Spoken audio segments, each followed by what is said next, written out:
আসসালামু আলাইকুম প্রিয় দর্শক, অন্য মঞ্চের আলাপ চাইতে আপনাদের সকলকে আমন্ত্রণ জানাচ্ছি। একদিকে কার্যক্রম নিষিদ্ধ থাকা আওয়ামী লীগের কর্মসূচি, আর একদিকে মিত্রদের মধ্যে জুলাই সনদের বাস্তবায়ন প্রক্রিয়া নিয়ে বিরোধ। এ দুয়ের মধ্যে দেশের আইন শৃঙ্খলা পরিস্থিতির অবনতি ঘটেছে। জনমনে বাড়ছে আতঙ্ক। শেখ হাসিনার বিরুদ্ধে দায়ের হওয়া মামলার রায়ের দিন তারিখ ঘোষণার প্রতিবাদে আওয়ামী লীগের 4 দিনের কর্মসূচির প্রথম দিন থেকেই পরিস্থিতি উত্তপ্ত হয়ে উঠছে। এরই মধ্যে সরকার বেঁধে দেওয়া 7 দিনের সময় শেষ হলেও জুলাই সনদ নিয়ে রাজনৈতিক সমঝোতার কোনো আশার আলো দেখা যাচ্ছে না। বরং 11 নভেম্বর জামাত সহ 8টি দল রাজধানীতে বিশাল শোডাউনের প্রস্তুতি নিয়ে রেখেছে। এমন পরিস্থিতিতে 10 নভেম্বর কানাডা হাইকমিশন বাংলাদেশে দেশটির নাগরিকদের ভ্রমণের ক্ষেত্রে উচ্চ মাত্রার সতর্কতা জারি করেছে। এই সতর্কবার্তায় বাংলাদেশের 4টি শহর ও ঢাকার 12টি স্থানে ভ্রমণের ক্ষেত্রে সতর্ক থাকার নির্দেশ দিয়েছে। যদিও সরকার উপাসনাগুলোর নিরাপত্তা জোরদার করার কথা বলছে, পুলিশের সংখ্যা টহল বাড়িয়েছে, কিন্তু আওয়ামী লীগের কর্মসূচির মধ্যে সরকারের মিত্র জামাত ইসলামের শোডাউন কর্মসূচি নিরাপত্তা নিয়ে সরকার উদ্বেগ অনেকাংশে বাড়িয়ে দিয়েছে। স্বস্তিতে না থাকার কারণে সরকারকে নিতে হচ্ছে বেশ কিছু সিদ্ধান্ত। দায়িত্বে থাকা পুলিশের মোবাইল ব্যবহারে নিষেধাজ্ঞা জারি করেছে সরকার, সূত্রগুলো বলছে। আগে আওয়ামী লীগকে ঠেকাতে সরকার মিত্রদের পেত, তখন সরকারের কাজ অনেক সহজ হতো। কিন্তু আওয়ামী লীগের ভোট ব্যাংকের কথা চিন্তা করে সরকারের 3 মিত্রই কেউ আর আওয়ামী লীগ ইস্যুতে সরকারকে প্রকাশ্যে সমর্থন দিতে রাজি নেই। ফলে এবারের আওয়ামী লীগের কর্মসূচি ঠেকানোর জন্য সরকারকে মূলত পুলিশের উপরে নির্ভর করতে হচ্ছে। বিস্তারিত জানতে চলুন যাওয়া যাক বিশ্লেষণে। জুলাই আন্দোলনের সময় সংগঠিত মানবতা বিরোধী অপরাধের ঘটনায় সাবেক প্রধানমন্ত্রী শেখ হাসিনা সহ 3 আসামির বিরুদ্ধে করা মামলার রায় কবে হবে তা জানা যাবে 13 নভেম্বর। মামলার যুক্তিতর্ক উপস্থাপন শেষে গত 23 অক্টোবর ট্রাইব্যুনাল এই তারিখ ঠিক করেন। মামলার অপর 2 আসামি হলেন সাবেক স্বরাষ্ট্রমন্ত্রী আসাদুজ্জামান খান কামাল ও পুলিশের সাবেক আইজিপি চৌধুরী আব্দুল্লাল মামুন। এর মধ্যে আব্দুল্লাল মামুন নিজের দোষ স্বীকার করে অ্যাপ্রুভার বা রাজসাক্ষী হয়েছেন। 13 নভেম্বর রায় কিন্তু হবে না, বরং এদিন জানানো হবে রায় কবে দেওয়া হবে। এর প্রতিবাদী আওয়ামী লীগ কর্মসূচি দিয়েছে। 10 নভেম্বর থেকে কার্যক্রম নিষিদ্ধ থাকা দলটির কর্মসূচি শুরু হয়েছে। সোমবার সারা দেশে বেশ কয়েকটি জায়গায় তারা মিছিল করেছে। এরই মধ্যে ভোর থেকেই নাশকতামূলক কর্মকাণ্ডের নিদর্শন দেখা গেছে। সারা দিনে রাজধানীর 5 জায়গায় 8টি ককটেল বিস্ফোরণ হয়েছে। 3টি বাসে আগুন দেওয়ার ঘটনা ঘটেছে। সবশেষ ঢাকার আগারগাঁও এলাকায় বাংলাদেশ বেতার ভবনের সামনে হাত বোমা ফোটানো হয়েছে। সোমবার সন্ধ্যা 6:15টার দিকে এই বিস্ফোরণ ঘটে বলে শেরেবাংলা নগর থানার ওসি ইমাউল হক বিডি নিউজ 24-কে জানিয়েছেন। এর আগে ভোর 3:45টার দিকে মিরপুর গ্রামীণ ব্যাংকের প্রধান কার্যালয়ের সামনে হাত বোমা ছুড়ে পালিয়ে যায় 2 ব্যক্তি। এরপর মোহাম্মদপুরে স্যার সৈয়দ রোডে মৎস্য ও প্রাণী সম্পদ অধিদপ্তরের উপদেষ্টা ফরিদ আক্তারের খাদ্যপণ্যের ব্যবসা প্রতিষ্ঠান প্রবর্তনের সামনে ও সীমানার ভেতরে ককটেল বিস্ফোরণের ঘটনা ঘটে সকাল 7:10 দিকে। এছাড়া ধানমন্ডির রাপা প্লাজার কাছে মাইরাজ সেন্টারের সামনে এবং ধানমন্ডিতে ইবনে সিনা হাসপাতালের সামনে সকাল 7টার দিকে ককটেল ফাটানো হয়। এছাড়া সারা দিনে অন্তত 3টি বাস পোড়ানো হয়েছে। এর মধ্যে সন্ধ্যা 7:30টার দিকে ধানমন্ডিতে ল্যাবেট হাসপাতালের সামনে সড়কে একটি বেসরকারি বিশ্ববিদ্যালয়ের বাসে আগুন দেওয়া হয়। এর আগে ভোর 5:40 দিকে শাহজাদপুর ভিক্টর পরিবহনে এবং 6:15টার দিকে মেরুল বাড্ডার ব্রাক ইউনিভার্সিটির কাছে আকাশ পরিবহনে আগুন দেওয়া হয় বলে ফায়ার সার্ভিস জানিয়েছে। ঝটিকা মিছিলের পরিকল্পনা, অর্থায়ন ও অংশগ্রহণের অভিযোগে গোয়েন্দা পুলিশের একাধিক অভিযানে এদিন আওয়ামী লীগের আরো 34 নেতাকর্মীকে গ্রেপ্তারের তথ্য দিয়েছে পুলিশ। এর মধ্যে ককটেল হামলার ঘটনায় ছাত্রলীগের সন্দেহভাজন একজনকে গ্রেপ্তারের কথা জানিয়েছে প্রধান উপদেষ্টার দপ্তর। দর্শক, নিরাপত্তা ও আইন শৃঙ্খলা পরিস্থিতি নাজুক হওয়ার এমন খবরের মধ্যে এসেছে কানাডিয়ান হাই কমিশনের উচ্চ সতর্কতা বার্তা। বাংলাদেশে অবস্থিত কানাডিয়ান হাই কমিশন দেশটির নাগরিকদের বাংলাদেশ ভ্রমণে উচ্চ সতর্কতা জারি করেছে। হলুদ রঙের এই সতর্কতার অর্থ হলো দ্বিতীয় সর্বোচ্চ মাত্রার সতর্কতা জারি করা, যার মাধ্যমে ভারতপক্ষে ভ্রমণ না করার সুপারিশ করা হয়। ওই সতর্কতা বার্তায় বলা হয়েছে, বাংলাদেশে বিক্ষোভ, অবরোধ, দেশব্যাপী সাধারণ ধর্মঘট যা হরতাল নামে পরিচিত এবং রাজনৈতিক উদ্দেশ্য প্রণীত সহিংসতা ঘটেছে। হঠাৎ করে সম্ভাব্য সহিংস বিক্ষোভ এবং সংঘর্ষ যে কোনো দিন ঘটতে পারে। চট্টগ্রাম, ঢাকা, খুলনা ও সিলেট শহরের কথা বার্তায় উল্লেখ করা হয়েছে। এছাড়া ঢাকার 12টি স্থানে ভ্রমণের ক্ষেত্রে সতর্ক থাকতে বলা হয়েছে। এগুলো হলো জাতীয় সংসদ ভবন ও বাংলাদেশ সচিবালয়, বায়তুল মোকাররম জাতীয় মসজিদ, ঢাকা বিশ্ববিদ্যালয়, মিরপুর, মতিঝিল, নয়াপল্টন ও পুরানা পল্টন, উত্তরা, ধানমন্ডি, মোহাম্মদপুর এবং শাহবাগ ও কারণবাজার এলাকা। মাত্র একদিন আগেই ঢাকায় নিরাপত্তার শঙ্কা নেই বলে দাবি করেছিলেন স্বরাষ্ট্র উপদেষ্টা জাহাঙ্গীর আলম চৌধুরী। তবে অতীতের মতোই তার কথা মিথ্যা প্রমাণ হতে কয়েক ঘন্টাও লাগেনি। প্রশ্ন উঠেছে, নিরাপত্তার চাদরে ঢাকাকে মুড়ে ফেলার পরেও কারা কিভাবে ঘটাচ্ছে নাশকতার ঘটনা। শুধু নাশকতার ঘটনা নয়, ঢাকায় প্রকাশ্যে অস্ত্র উঁচিয়ে গুলি করে হত্যার দৃশ্য ফিরে এসেছে। পুরান ঢাকা ন্যাশনাল মেডিকেল ইনস্টিটিউট হাসপাতালের সামনে 10ই নভেম্বর গুলি করে হত্যা করা হয় তারেক সাইফ মামুন নামের একজনকে। সিসিটিভি ফুটেজে দেখা যায় শত শত মানুষের সামনে গুলি করা হয় মামুনকে। এরপর হামলাকারী দুজন সদর্পে মোটরসাইকেলে চড়ে পালিয়ে যান। ঘটনার পর মামুনকে শীর্ষ সন্ত্রাসী হিসেবে চিহ্নিত করে অনেকটা দায় সেরেছে পুলিশ।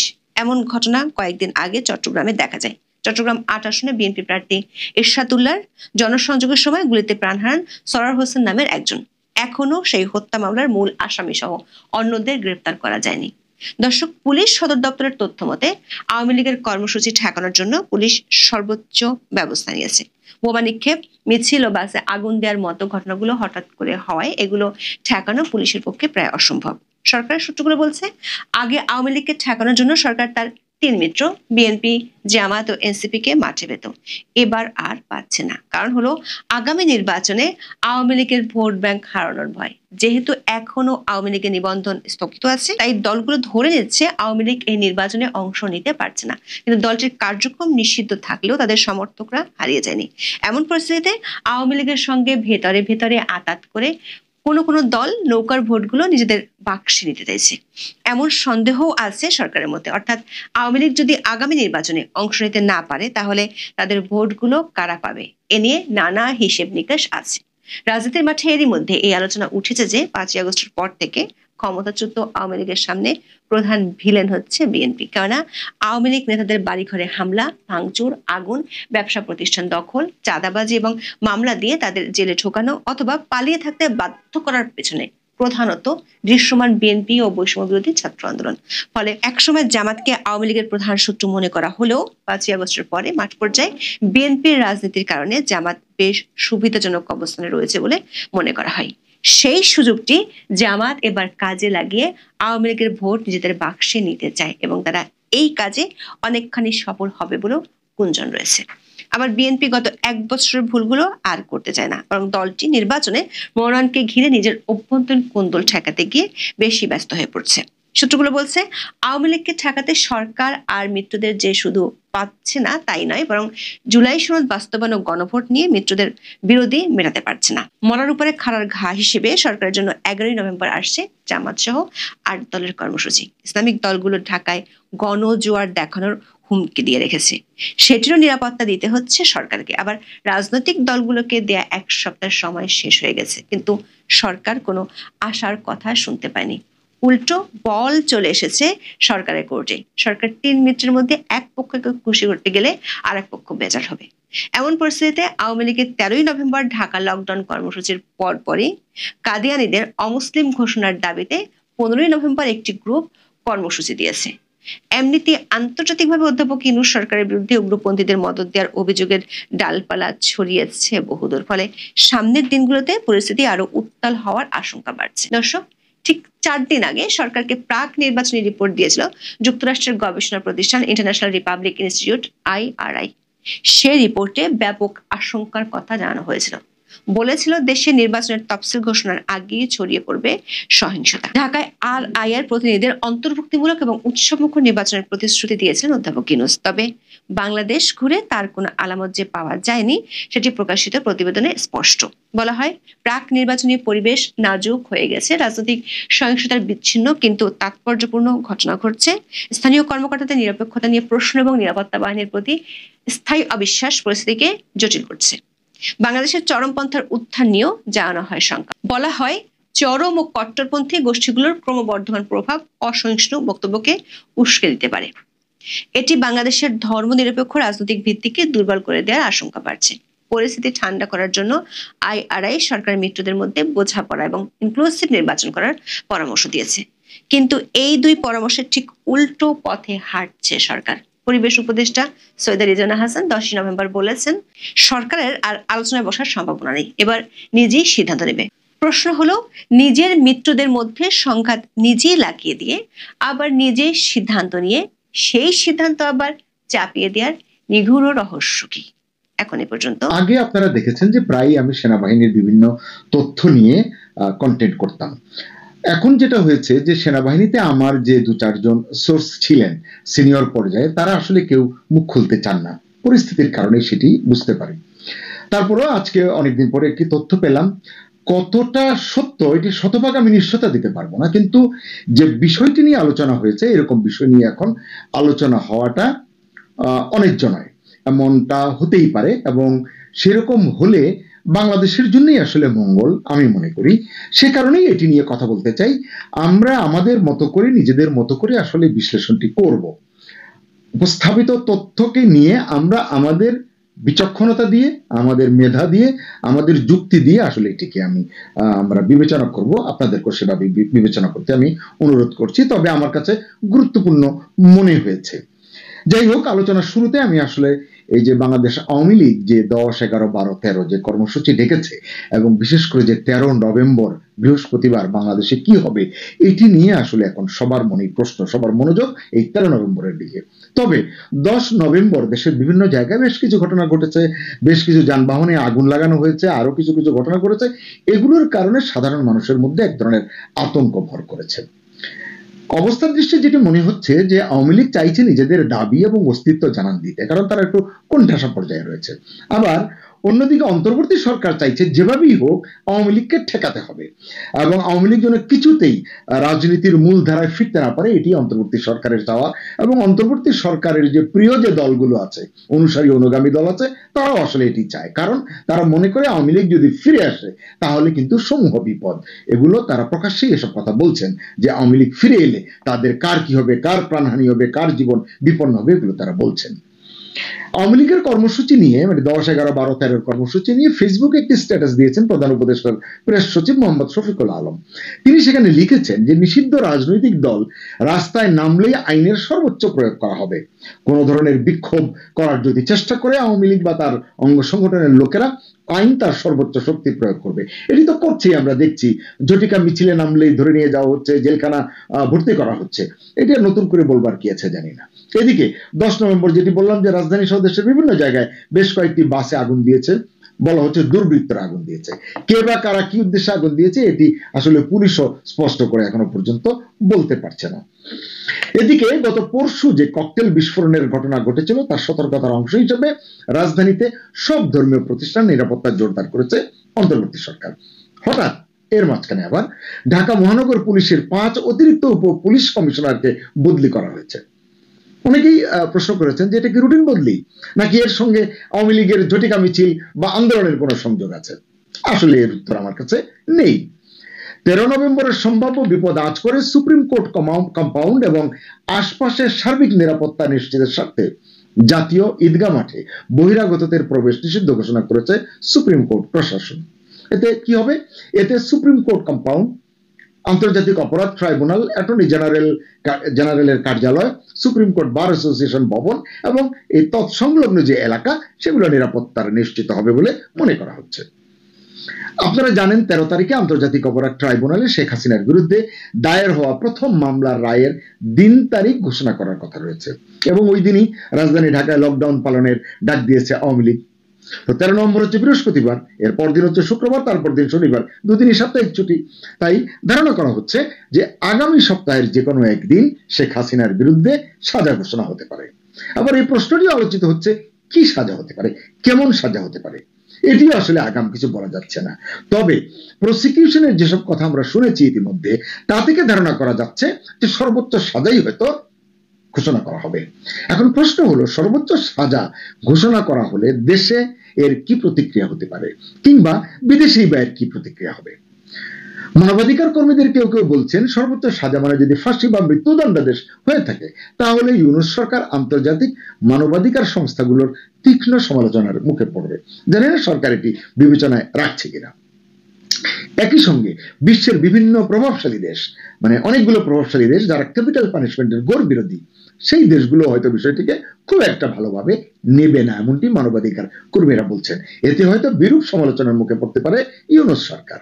কিন্তু এরই মধ্যে যে কথাটি দিয়ে শুরু করেছিলাম, সেনাবাহিনীর অভ্যন্তরে নাকি একটি গোপন বৈঠক হয়েছে এবং বলা হচ্ছে যে এবার ভার্চুয়াল বৈঠক, বেশ কয়েকজন কয়েকজন সিনিয়র জেনারেল সেনাপ্রধান জেনারেল ওয়াকারুজ্জামানের সঙ্গে বৈঠক করেছেন, কথা বলেছেন। এটি আসলে সামগ্রিক ঘটনা প্রবাহে বিশাল পরিবর্তনের ইঙ্গিত বলে মনে করা হচ্ছে, বিশ্লেষকরা এমনটি বলছেন। আপনারা জানেন, আমরা জানি যে বাংলাদেশের রাজনীতির মাঠ এখন বেশ পিচ্ছিল, মানে টালমাটাল অবস্থা একটি। গত সপ্তাহে আমরা জেনেছি যে মাঠ থেকে অর্ধেক সেনার সদস্য যারা মেজিস্ট্রেসি পাওয়ার নিয়ে মাঠে ছিলেন এতদিন, ব্যারাকে ফিরিয়ে নেওয়া হয়েছে।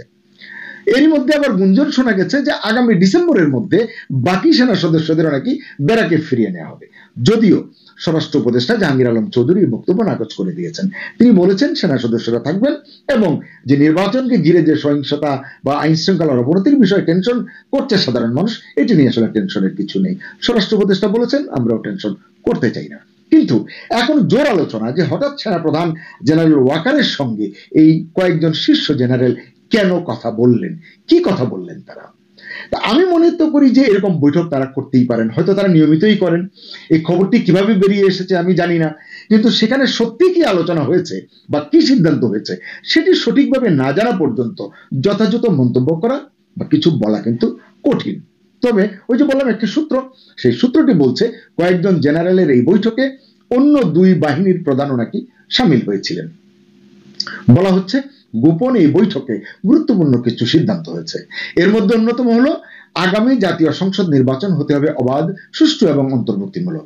আমি মনে করি দেশের অধিকাংশ মানুষই এখন এটি চায় এবং বিশ্বের সকল গণতন্ত্রকামী মানুষ যারা ন্যায় ন্যায্যতার পক্ষে কথা বলেন, থাকতে পছন্দ করেন, তারাও কিন্তু আসলে এটি চাইবেন রাজনীতির ঊর্ধ্বে উঠে। অর্থাৎ বাংলাদেশের সকল নিবন্ধিত রাজনৈতিক দল, 52টি রাজনৈতিক দল নিবন্ধিত আছে, বলা হচ্ছে যে এরা যেন আগামী সংসদ নির্বাচনে অংশ নিতে পারে।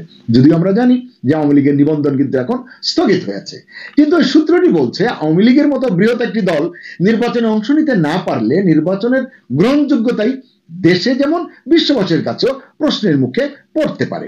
এমন প্রেক্ষাপটে সেনাবাহিনী আগামী নির্বাচনে কতটা সহযোগিতা করবে, মানে কেউ কেউ এমন বলছেন যে যদি অন্তর্ভুক্তিমূলক না হয় সেনাবাহিনী তাতে আসলে পূর্ণ সহযোগিতা নিয়ে হয়তো থাকবে না। জানি না, এটির আসলে নিশ্চিত করে বলবার মতো পরিস্থিতি বা তথ্য আমার হাতে নেই, তবে সংশয় কিন্তু দেখা দিয়েছে।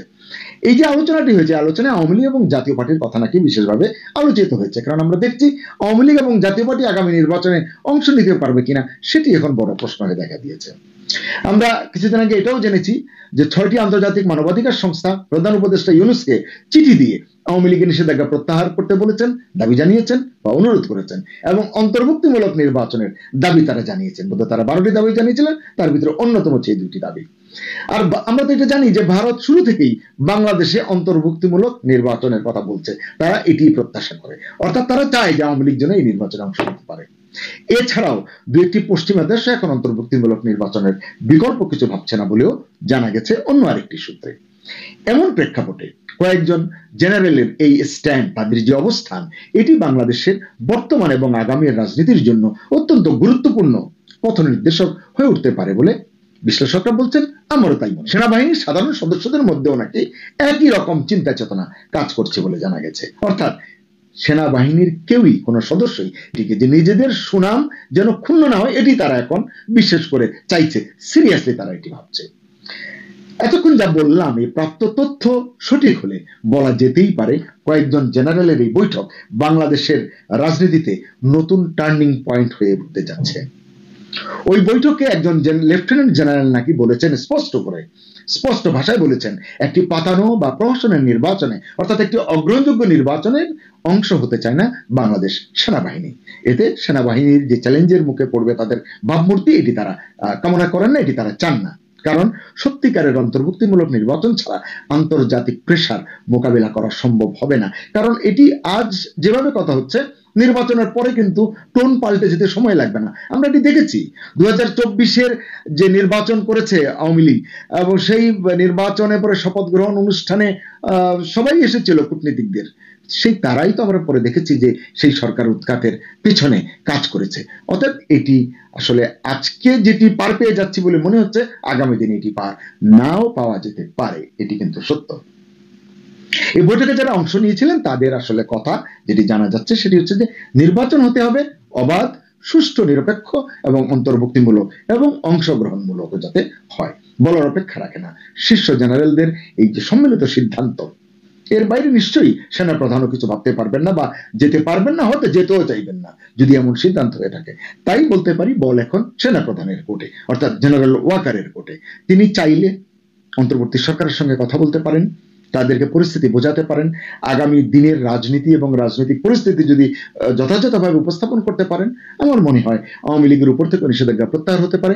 এতে ইউনূস সরকার যদি এটি মেনে নেন, তাহলে আন্তর্জাতিক যে প্রেশার গ্রুপগুলো রয়েছে তাদের কাছেও তিনি প্রশংসিত হবেন এবং সত্যিকার অর্থে তিনি যে ইউনিট নির্বাচন করতে চান সেই পথে আসলে তিনি এগিয়ে যেতে পারবেন বলে অনেকেই মনে করছে। শুভকামনা সবার।